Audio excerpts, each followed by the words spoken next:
नमस्कार। आज हम इतिहास के उस पन्ने को खोलेंगे जिसने भारत की किस्मत ही बदल दी।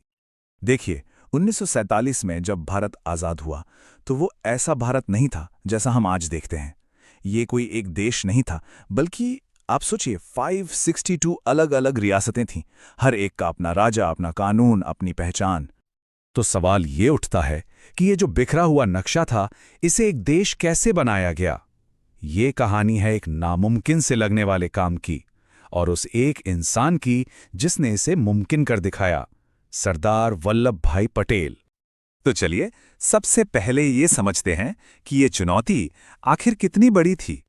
जरा सोचकर देखिए, हर रियासत को ये आज़ादी थी कि वो चाहे तो स्वतंत्र रहें। मतलब भारत के अनगिनत टुकड़े हो सकते थे। अगर ये एकीकरण नहीं होता तो आज का जो भारत हम देखते हैं वो शायद होता ही नहीं। एक देश का पूरा सपना दांव पर लगा था। और इसी मुश्किल घड़ी में सामने आए सरदार वल्लभ भाई पटेल, भारत के पहले उप प्रधानमंत्री और गृह मंत्री। उन्हें यह जिम्मेदारी दी गई। उन्होंने एक नया स्टेट्स डिपार्टमेंट बनाया और अपने भरोसेमंद साथी वीपी मेनन के साथ मिलकर एक ऐसा मास्टर प्लान तैयार किया जिसने हिंदुस्तान का नक्शा हमेशा हमेशा के लिए बदल दिया। तो पटेल की रणनीति क्या थी? सबसे पहले उन्होंने ताकत का इस्तेमाल नहीं किया। नहीं, उन्होंने चुना बातचीत और भरोसे का रास्ता।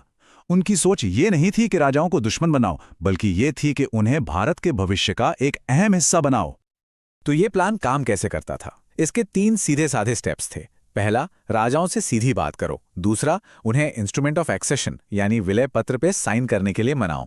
इसमें सिर्फ 3 मुख्य विषय थे: रक्षा, विदेशी मामले और संचार, जो भारत सरकार को सौंपने थे। और तीसरा, बदले में राजाओं को उनके खास अधिकार और प्रिवी पर्स, मतलब एक तरह के सरकारी पेंशन की गारंटी दी गई। और इसका नतीजा कमाल का। ये तरीका उम्मीद से कहीं ज्यादा कामयाब रहा।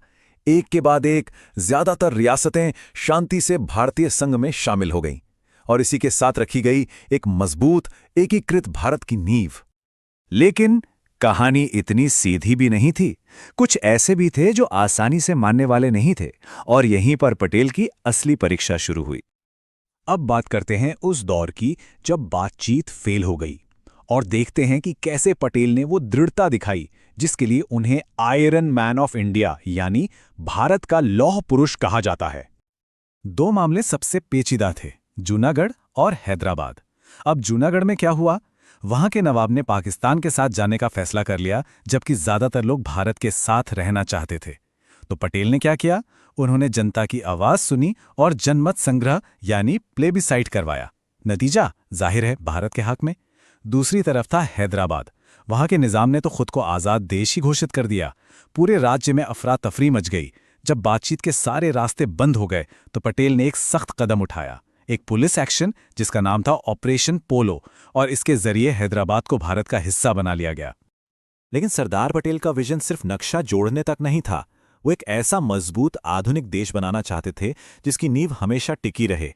उन्होंने ही ऑल इंडिया सर्विसेज यानी आईएएस और आईपीएस जैसी सेवाओं की नींव रखी। वो इन्हें देश का स्टील फ्रेम कहते थे। मतलब एक ऐसा फौलादी ढांचा जो पूरे देश को एक साथ मजबूती से जोड़कर रखे, चाहे भाषा कोई भी हो या इलाका कोई भी। यही नहीं, भारत का संविधान बनाने में भी उनका रोल बहुत बड़ा था। फंडामेंटल राइट्स पर बनी कमेटी के वो अध्यक्ष थे। उन्होंने अल्पसंख्यकों के अधिकारों के लिए नीतियां बनाने में मदद की, और राज्यों का ढांचा कैसा होगा ये भी तय किया। मतलब भारत का जो फेडरल और सेक्युलर कैरेक्टर है, उसे शक्ल देने में उनका बहुत बड़ा हाथ था। तो एक तरफ बातचीत का धैर्य, और दूसरी तरफ जरूरत पड़ने पर फौलादी इरादे, और साथ में भविष्य के लिए मजबूत संस्थाओं का निर्माण।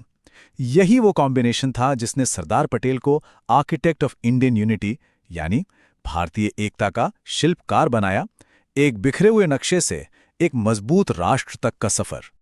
पटेल की विरासत आज हमारे लिए एक बहुत बड़ा सवाल छोड़ जाती है कि एक देश को बनाना और फिर उसे एक बनाए रखना, आखिर इसमें क्या लगता है?